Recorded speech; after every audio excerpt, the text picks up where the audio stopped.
Shalom.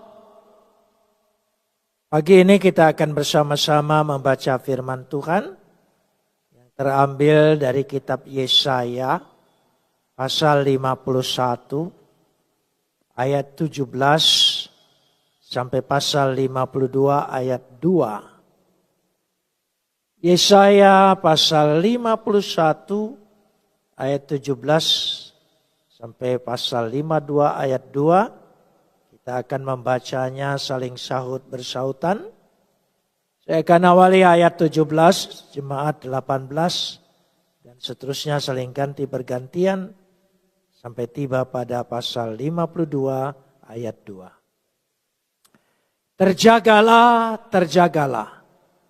Bangunlah hai Yerusalem, hai engkau yang telah meminum dari tangan Tuhan.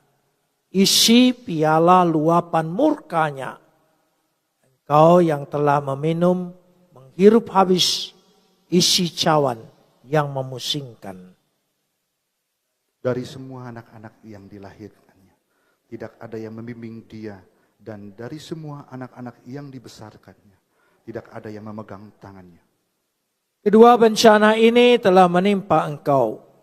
Siapakah yang akan turut berduka cita dengan engkau? Kebinasaan maupun keruntuhan, kelaparan maupun pedang, siapakah yang akan menghibur engkau?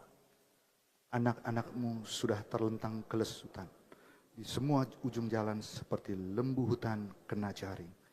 Mereka diliputi kehangatan murka Tuhan dan hardik Adonai. Sebab itu dengarlah ini, hai engkau yang tertindas, hai engkau yang mabuk, tetapi bukan karena anggur. Beginilah firman Tuhanmu. Tuhan memperjuangkan perkara umatnya. Sesungguhnya aku mengambil dari tanganmu piala dengan isinya yang memusingkan. Dan isi cangkir kehangatan murkaku tidak akan kau minum lagi. Akan tetapi aku akan memberikannya ke tangan para penindasmu, yang tadinya berkata kepadamu, tunduklah supaya kami lewat menginjak kamu. Maka punggungmu kau rundukkan serata tanah sebagai jalan bagi orang yang lewat di atasnya. Dengarkanlah aku, hai kamu yang mengejar apa yang benar. Hai kamu yang mencari Tuhan. Pandanglah gunung batu daripadanya kamu terpahat. Dan kepada lubang pengalian batu yang daripadanya kamu tergali. Kebaskanlah debu darimu, bangunlah, hai Yerusalem yang tertawan.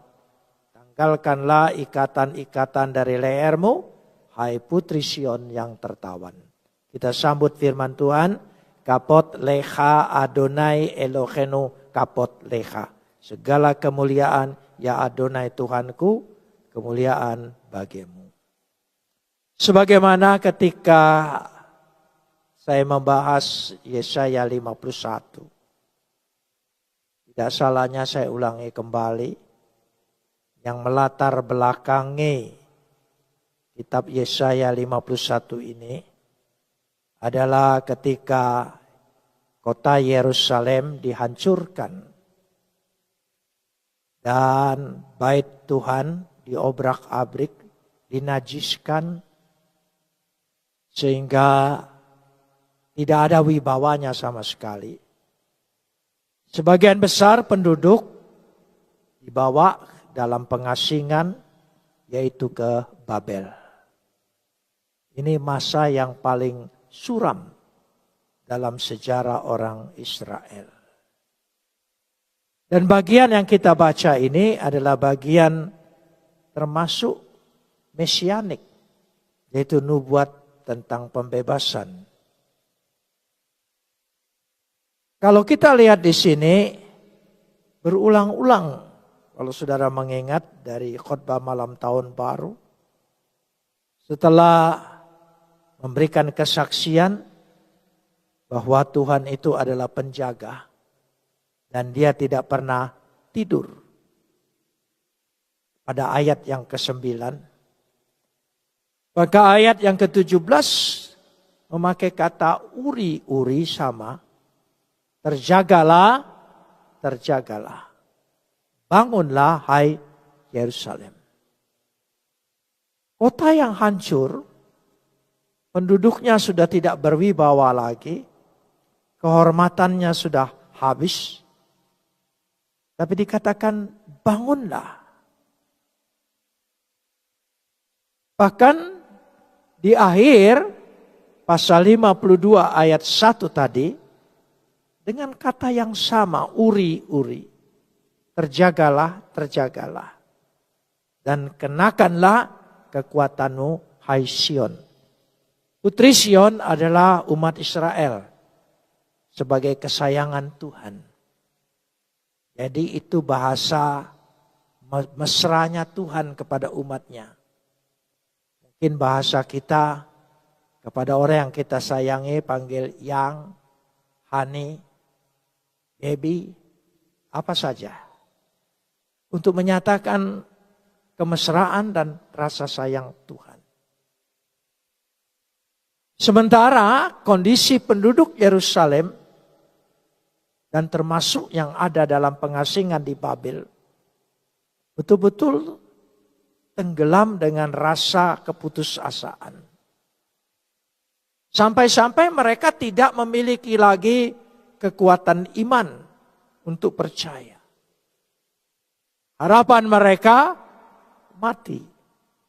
Atau bahasa sastranya Yesaya, tidur lelap. Sama halnya ketika murid-murid di Taman Getsemani juga tertidur karena duka cita. Kata Lukas 22 ayat 45.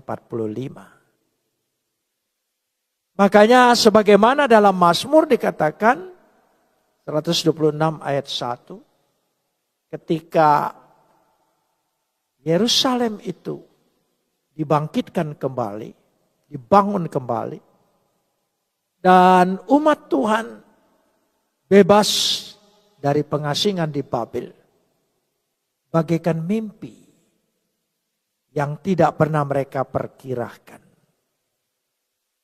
Hari ini saya ingin berbicara tentang kebangkitan atau spirit yang membangkitkan kita. Kita lihat dulu diri kita ini. Nanti kita lihat aplikasinya persamaan kita dengan keadaan Yerusalem dan umat Tuhan yang terbuang.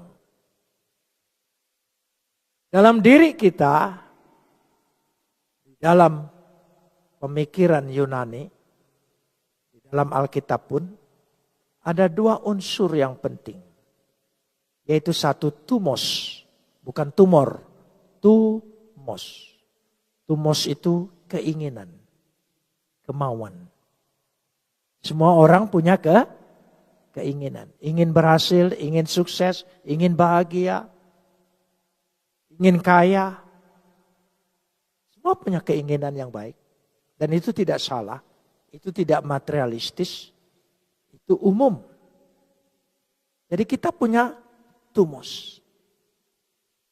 Tapi keinginan yang mendorong kita untuk melangkah, maju, apalagi bangkit, acap kali tidak bisa diandalkan. Karena kemauan itu turun naik. Apalagi kalau kita sedang menghadapi realita, kenyataan. Kita tidak akan berhasil. Kita memang sudah terpuruk. Dan tidak ada harapan. Maka kemauan tidak dapat diandalkan. Bagian kedua dalam diri manusia adalah epitumia. Epitumia. Hawa nafsu. Nafsu kadang-kadang semangat, besar, kadang-kadang kecil, kadang-kadang nafsu menjerumuskan kita. Itu epitumia. Tapi Tuhan lengkapi kita, yaitu dengan akal budi. Nous. Yaitu dengan pikiran. Semua orang punya pikiran. Dan kita berpikir keras. Berusaha keras. Terutama bapak-bapak. Makanya saya lihat obat pusing itu gambarnya selalu laki-laki. Wah, tidak banyak perempuan. Rupanya laki-laki memang paling pusing. Jadi pikiran. Nah, pikiran ini juga seringkali dikacaukan. Nanti saya baru garis. Dosa yang dikuasai oleh iblis tentu. Tapi saya ingin, ini memang asalnya. Tapi saya ingin supaya kita lihat diri kita tidak selalu berusaha setiap kegagalan. Iblis. Jangan selalu dia jadi kambing hitam. Kadang-kadang dalam diri kita sendiri. Pikiran ini bagaimana supaya selalu kuat? Karena itu kita sekolah. Kita sekolah, kita perlu pengetahuan. Pengetahuan. Banyak hal untuk melengkapi diri kita. Ya.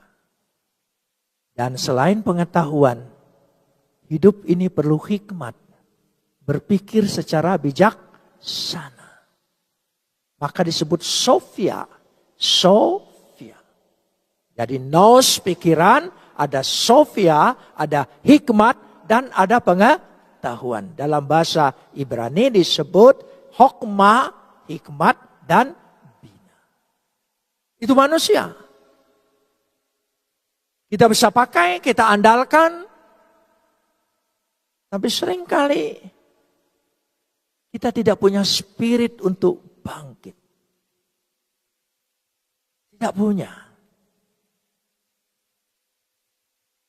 Kita lebih suka menerima suara-suara yang melemahkan diri kita. Yang menghancurkan kita. Ejekan, hinaan, dan merendahkan kita. Jauh kita simpan di dalam diri kita daripada suara Tuhan. Itu kenyataannya. Karena itu, yang sanggup membangkitkan dengan mukjizat dan kuasa tentu dari Tuhan. Katakan dari Tuhan. Katakan dari siapa? Tuhan. Karena itu roh Tuhan. Roh Tuhan. Pneuma.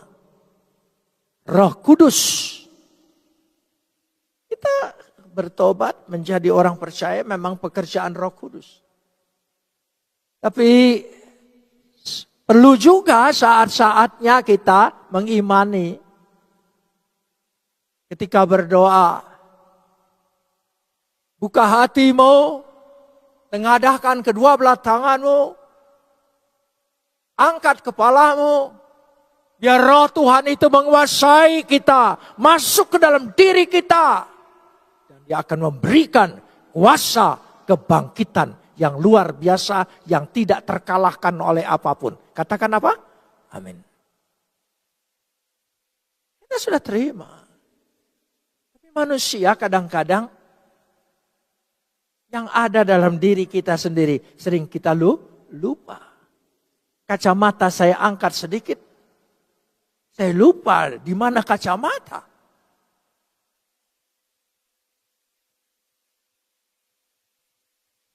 Manusia. Nah, kita awal tahun baru ini, minggu pertama ini, kita perlu itu. Kita perlu langkah-langkah konkret.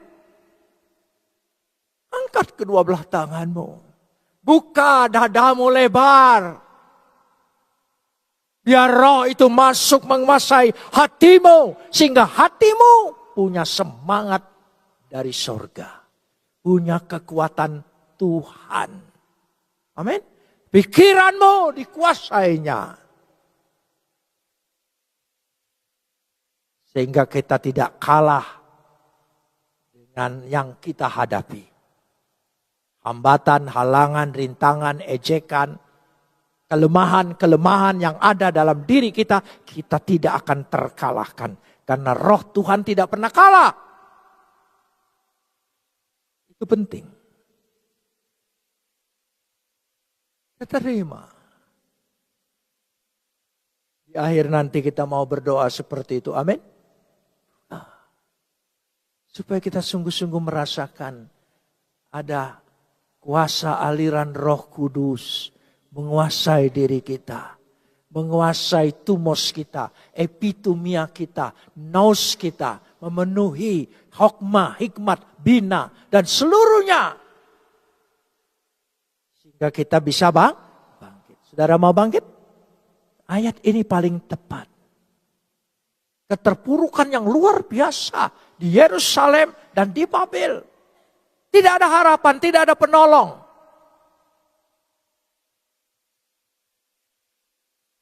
Dikatakan di situ.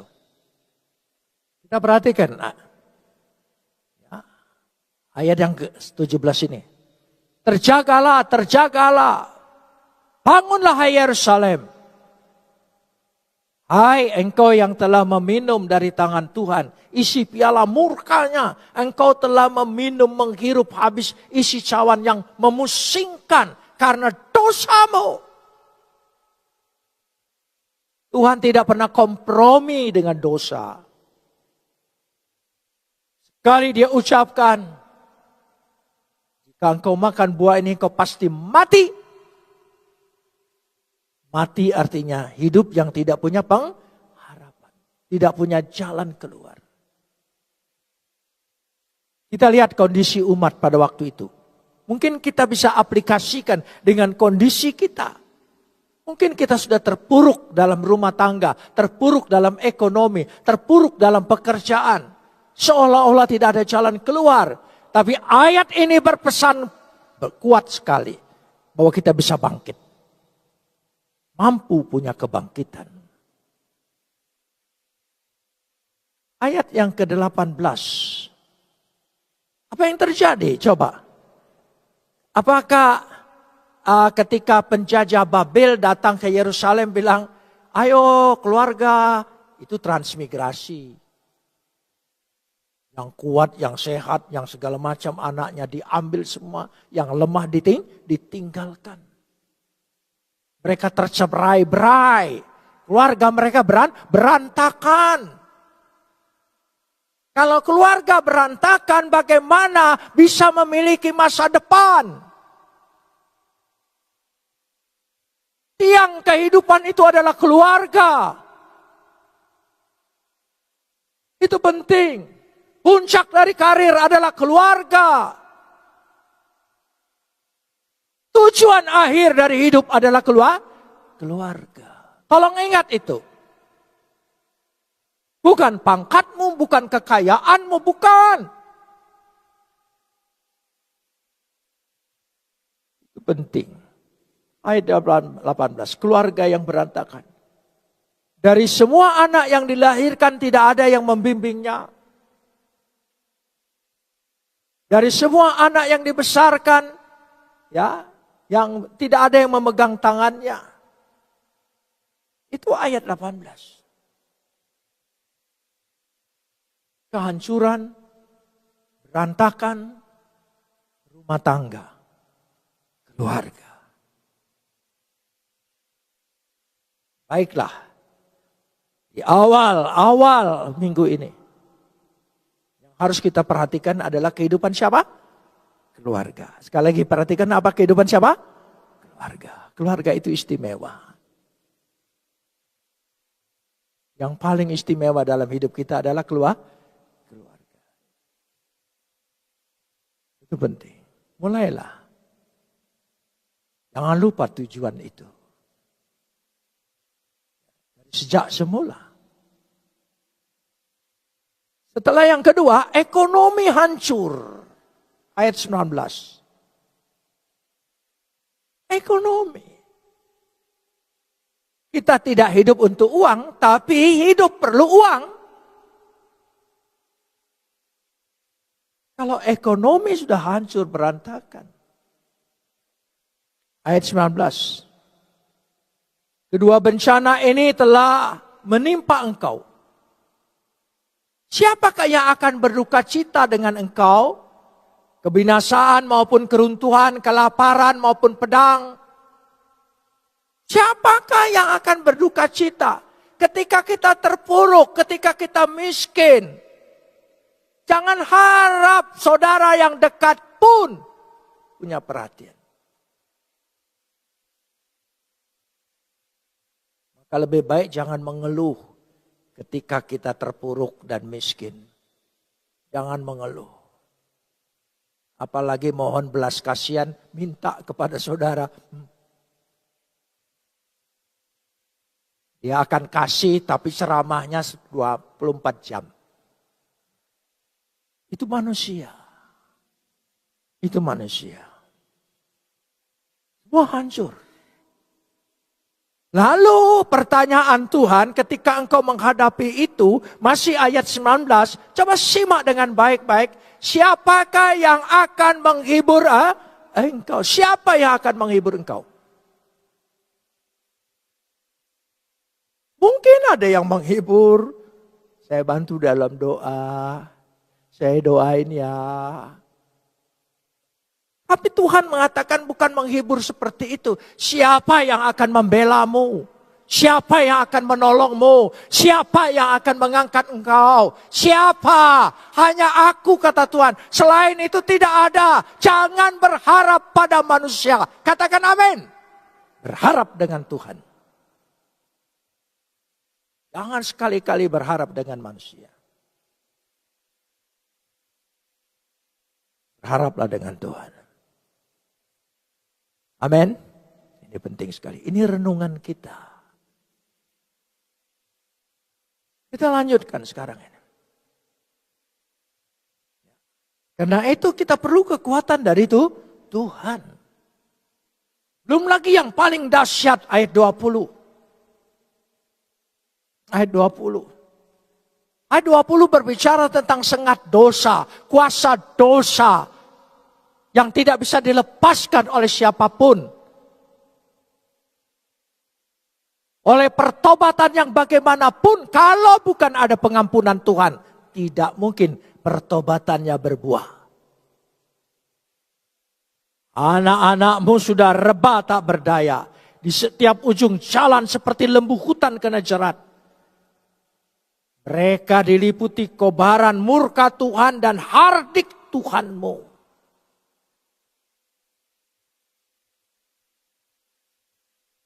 Sebab itu dengarkan ini, hai engkau yang tertindas, hai engkau yang mabuk bukan karena anggur. Ya, setiap kali hidup ini dibikin mabuk, tapi bukan karena minum anggur. Itulah yang dilanjutkan di sini. Itu keadaannya, kondisi umat.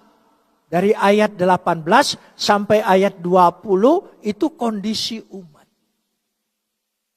Setelah kondisi umat Tuhan ingin mengingatkan kembali. Supaya kita sadar. Ayat 21.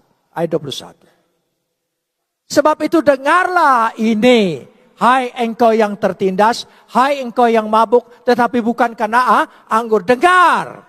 Apa yang didengar? Bukan berita dunia. Bukan asumsi, bukan praduga, bukan analisa manusia. Tapi dengarkan firman Tuhan. Dengarkan Tuhan. Pasti 2025 ini hidup kita diberkati.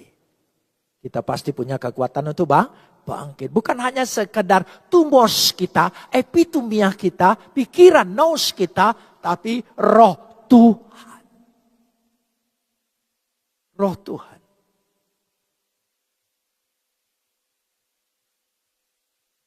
Apa dikatakan Tuhan di situ? Ya, dengar ayat 22. Ayat 22 ini berbicara tentang pembelaan Tuhan. Sekali lagi.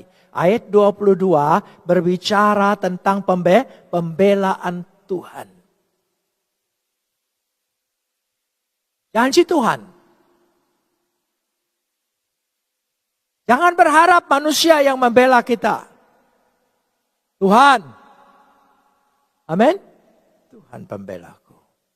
Oh, saya punya pengalaman tentang Yesus pembelaku yang agung. Padahal orang yang dituntut Pempres 11 dianggap subversi, ancaman tertinggi adalah hukuman mati. Waktu itu dibacakan oleh jaksa, saya pikir main-main. Ternyata memang itulah undang-undangnya. Karena itu setiap terdakwa yang diancam hukuman mati harus didampingi oleh pembela. Saya tidak mau.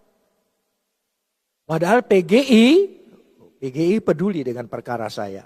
DGI dulu. Simatupang dan Nababan sangat peduli. Dua orang yang peduli dengan saya. Ya kirim Yap Tiam Hin, Talasian Turi, dari pihak saya yang saya kenal, Adenan Buyung Nasution, untuk membela. Tapi Tuhan bicara di hati saya. Mereka hanya ahli hukum. Tapi Tuhanku ahli kehidupan. Amin. Akulah jalan kebenaran dan hidup. Hukum. Saya tolak. Lalu pengadilan menyatakan kami akan menunjuk. Oh apalagi itu tidak dipercaya. Musuh tunjuk pembela. Aneh kan? Enggak.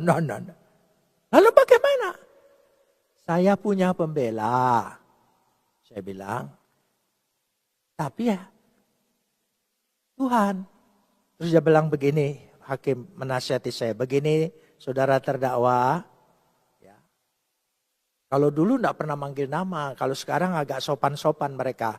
Karena yang dilanggar oleh mereka ada duitnya.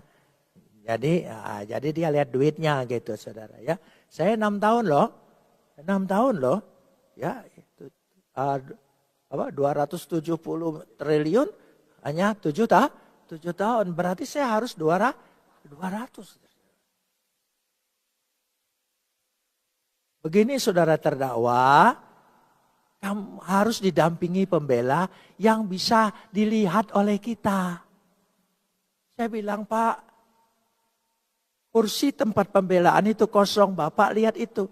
Saya lihat ada.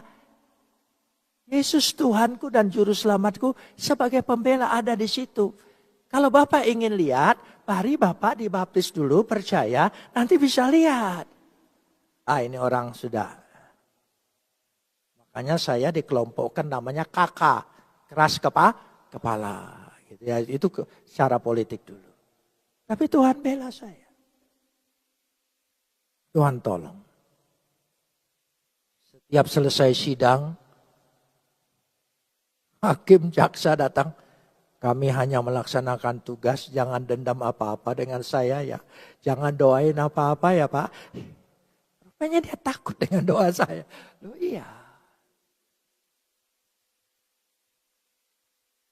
Jangan berharap manusia membela kita. Yesus Tuhan dan Juru Selamat kita adalah pembela kita. Katakan amin. Oh dia pembela. Pembela yang agung, pembela yang setia, pembela segalanya. Kalau dia bela, perhatikan. Ini pengalaman umat. Yerusalem yang hancur lebur dibangkitkan. Coba pengalamannya. Ayat 22. Ayat 22. Beginilah firman Tuhanmu. Adonai Tuhanmu yang memperjuangkan perkara umatnya. Yang membela umatnya. Amin. Sesungguhnya, tolong sambung.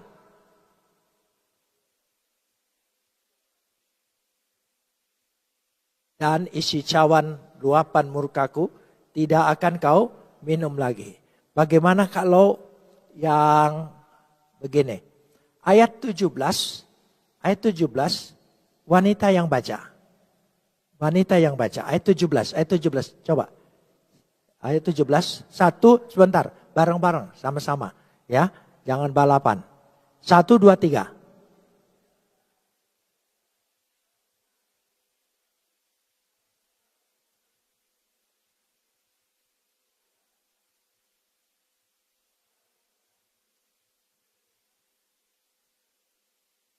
Ya, sekarang laki-laki baca ayat 22b dari sesungguhnya. Ayat 22b, ayat 22b.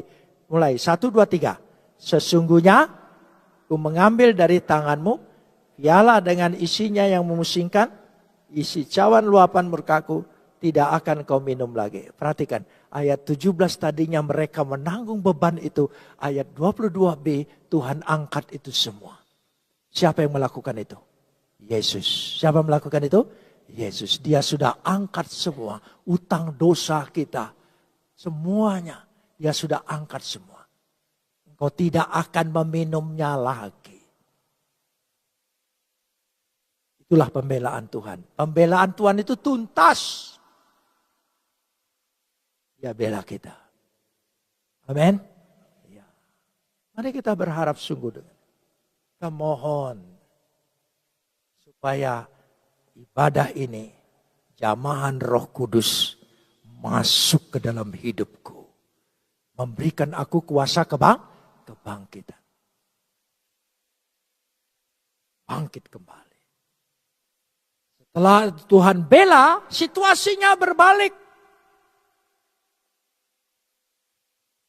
Ayat 23. Ayat 23 itu situasi yang berbalik. Baik di Babel, baik di Yerusalem, terbalik-balik sama sekali semua. Kalau di Mesir, mereka masih mengejar tentara Firaun.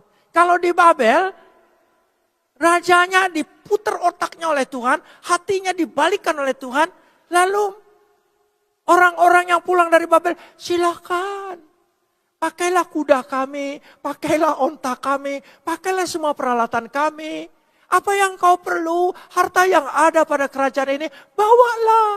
Heran, kalau Tuhan putar balik, semua bisa terbalik-balik. Bagi Tuhan untuk membalikkan situasi hanya seperti merubah telapak tangan. Coba ayat dibalikkan. Akan tetapi aku akan memberikan ke tangan para penindasmu. Yang tadinya berkata kepadamu, tunduklah supaya kami lewat menginjak kamu.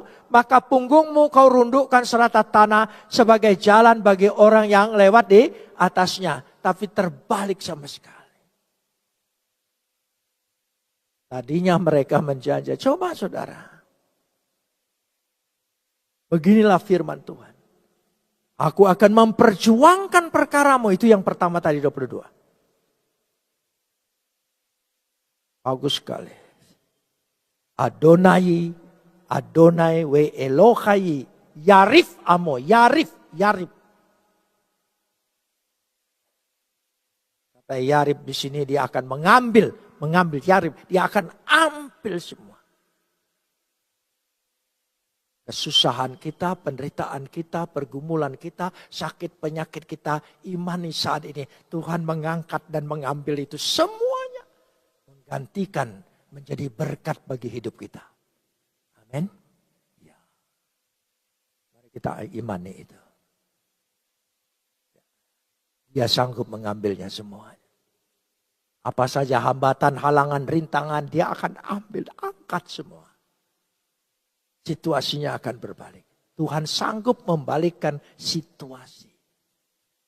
Yang tadinya seolah-olah menghalangi, menghambat kita. Menjadi jalan yang rata.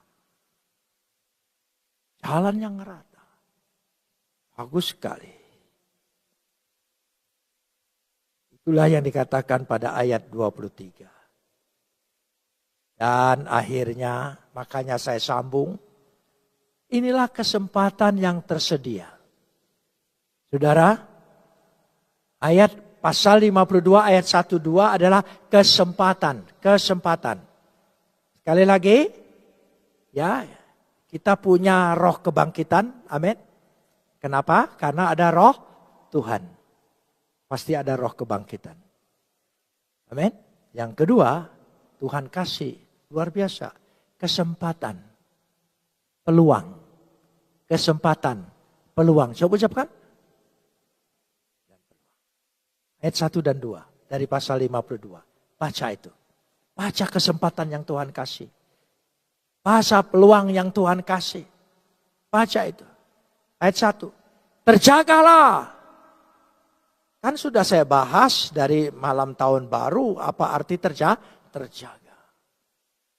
Lihat, waspada. Kenakanlah kekuatanmu, hai Sion. Lipsi uze Sion. Lipsi, kenakanlah. Kenakanlah kekuatanmu seperti engkau mengenakan pakaian.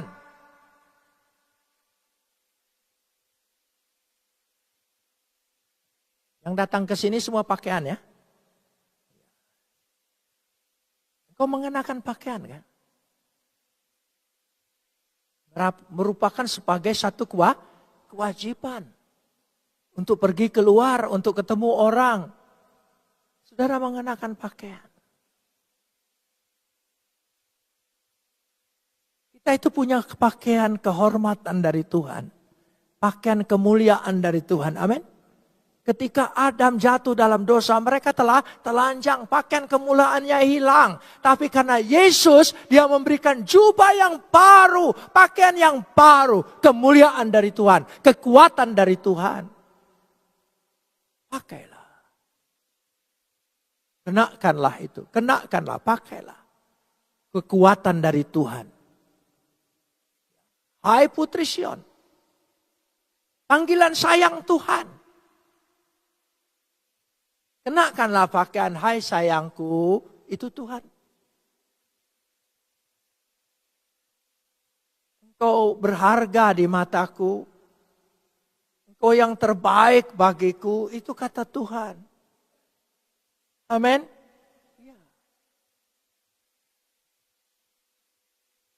Kenakanlah pakaian kehormatanmu, hai Yerusalem, kota yang kudus. Nanti tidak akan ada lagi penjajahan. Engkau tidak akan jatuh untuk kedua kalinya. Karena Tuhan yang membelamu. Yang diumpamakan orang-orang yang tidak bersunat itu. Lalu ayat yang kedua. Ayat yang kedua coba. Kebaskanlah debu dari padamu. Bangunlah. Bagus, jangan dilepas ayatnya. Kebaskanlah debu daripadamu dan bangunlah. Hitne ari me afar. Afar itu debu tanah. Yang menunjukkan orang berkabung. Afar. Kumi bangun. Bangkit. Afar. Tidak ada debu lagi.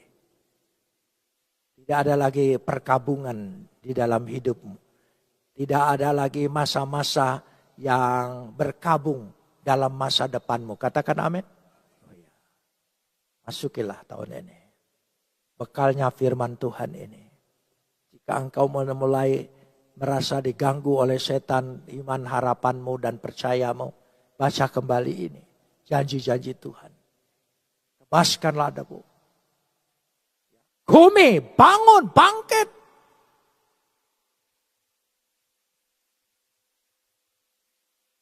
Tanggalkanlah ikatan-ikatan pada lehermu. Hifat tehu mesore syaware. Syaware, hai Putri Sion yang tertawan. Tanggalkanlah.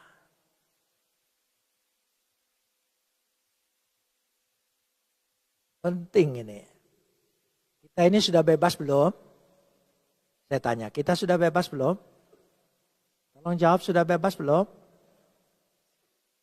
Kayak ragu-ragu. Sudah bebas belum? Saya punya teman baik. Waktu COVID meninggal. Dia dulu selalu ada. Orang India. Penginjilan saya di penjara, salah satunya memenangkan jiwa. Namanya Pak Gobin. Keluarganya tinggal di Pasar Baru. Kan memang orang India kumpulnya di Pasar Baru keluarganya. Dia pelihara burung kakak tua. Sejak keluar dari penjara, Dia tidak mau lagi pelihara binatang-binatang yang terkurung. Karena pengalaman dia. Dia perkara lain, saya perkara lain. Orang India perkaranya pasti ekonomi, bisnis lah ya, itu urusannya. Dan burung kakak tuanya dilepas oleh dia. Dilepas, tidak lagi dirantai, terbang. Genteng. Sore balik lagi ke situ. Terbang balik lagi ke situ. Katanya sudah dibebasin, tapi burung ini bukan merasa bebas, tapi kebiasaan. Goblok kan burung ini? Coba katakan bersama, goblok kan? Sekali lagi katakan bersama.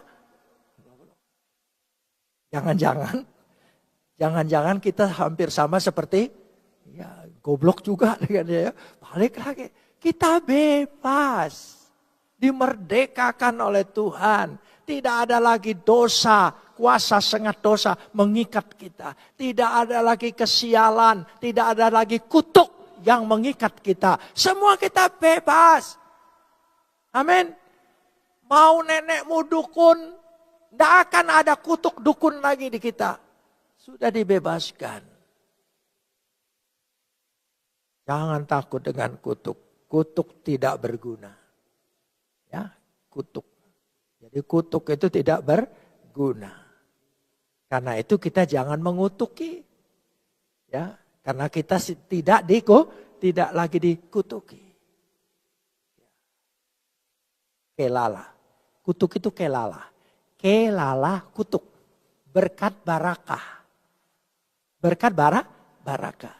Dalam huruf Akadian kuno yang pakai lambang-lambang, ya kayak bintang Daud, itu kan nama Daud, Dal, ya yang tengahnya wow, belakangnya Dal, segitiga lagi, Dal, tengah wow, di belakangnya Dal lagi disambung jadi bintang, itu bintang Daud, ya jadi Daud. Nah sekarang ya barakah, berkat. Dibalik kelala. Ya, berkat itu barakah. Dibalik namanya kelala dalam Akadian kuno. Jadi karena itu ya jangan engkau mengutuki kembali orang yang mengutuki engkau. Ketika orang mengutuki engkau, dia sedang memindahkan berkatnya ke kita. Jadi jangan dibalikin lagi. Impas nanti. Amin. Ya, jadi kalau dah ada yang ngutukin bilang kutukin dong. Jadi berkat. Jadi jangan takut dikutukin orang ya. Jangan takut. Dan jangan balas. Jangan balas. Nanti hilang. Barakah kelala. Barakah kelala. Berkat dan kutuk. Saudara. Jadi ketika orang mengutuki engkau, dia sebetulnya sedang memberkati kita. Jadi ketika mulai sekarang ada mengutukin kita, langsung jawab amin. Amin. Bingung dia nanti, kenapa amin? Amin pokoknya. Itu rahasia GKA. Amin. Amin saudara. Nah karenanya ya murid-murid itu tidak ada yang protes. Jangan balas kutuk dengan kutuk. Karena murid-murid ngerti bahasanya. Jadi tidak ada yang protes. Itu kan tukang protes semua murid-murid itu. Kalau ada yang tidak benar sedikit langsung tanya. Jangan Tuhan, gak mungkin Tuhan. Itu caranya. Karena itu percayalah. Tuhan memberikan kesempatan kepada kita. Amin. Ya Tuhan membela kita. Yang terakhir, Tuhan memberi kesempatan. Saudara percaya Tuhan bisa sanggup membolak-balikkan situasi? Ya, masukilah tahun 2025 ini dengan harapan dari Tuhan. Bukan motivasi orang. Firman Tuhan yang membekali kita. Mari kita berdoa.